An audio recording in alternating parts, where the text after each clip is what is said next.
Monsieur le président, mes chers collègues, je ne m'adresserai pas à monsieur le ministre, vu qu'il n'écoute aucun intervenant qui se succède à cette tribune.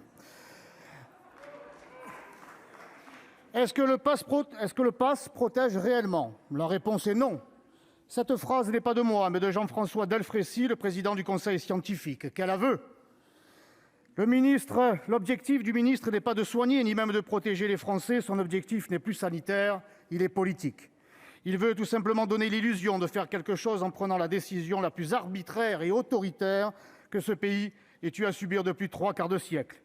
Si son objectif était de protéger nos compatriotes, il rendrait les tests gratuits pour tous, il investirait massivement et depuis 2 ans dans l'hôpital et la recherche, mais rien de tout cela n'a été ne serait-ce qu'amorcé. Parce que tout vacciné que vous soyez, mes chers collègues, je suis le seul à m'être fait tester ce matin et je suis négatif. Je suis en mesure d'affirmer que je ne contaminerai personne ici. Qui, dans cet hémicycle, peut en dire autant? La dérive autoritaire est terrifiante et ce qui me terrifie encore plus, c'est la docilité du Parlement, de l'Assemblée hier et du Sénat aujourd'hui, qui va avaliser vos décisions sans que presque personne n'y trouve rien à redire. Que les élus, que les députés de La République En Marche soient des godillots, on le savait. Mais que la majorité de droite du Sénat vote ce texte sans prendre en compte les atteintes irréparables commises sur nos libertés, c'est plus qu'inquiétant, c'est mortifère. Oui, vous êtes en train de martyriser la démocratie et la liberté. Vous faites de 5 millions de Français, dont je suis, des sous-citoyens, des non-citoyens. Qu'avons-nous fait pour mériter un pareil châtiment?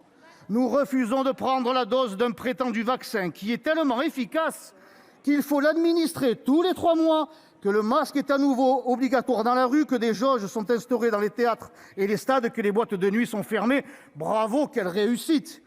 Nous n'en voulons pas? Qu'importe! Le ministre nous l'impose de façon déguisée, alors même que le Conseil d'État s'y est opposé en ces termes. Le pass sanitaire ne doit pas se justifier par un objectif qui consisterait à inciter les personnes concernées à se faire vacciner. C'est pourtant clair.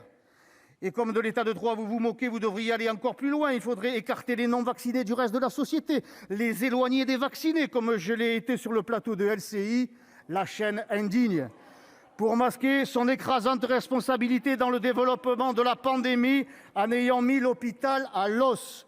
La stratégie du gouvernement repose sur la division en désignant des boucs émissaires conduisant à la mortelle division des Français. Sachons nous rappeler de la citation de Benjamin Franklin qui correspond parfaitement à ce que nous sommes en train de vivre. Ceux qui peuvent renoncer à la liberté essentielle pour acheter un peu de sécurité temporaire ne méritent ni la liberté ni la sécurité. Alors, mes chers collègues, en votant ce texte infâme, vous assassinez nos libertés sans assurer notre sécurité. Ce texte est une honte pour vous, pour la République et surtout pour la France.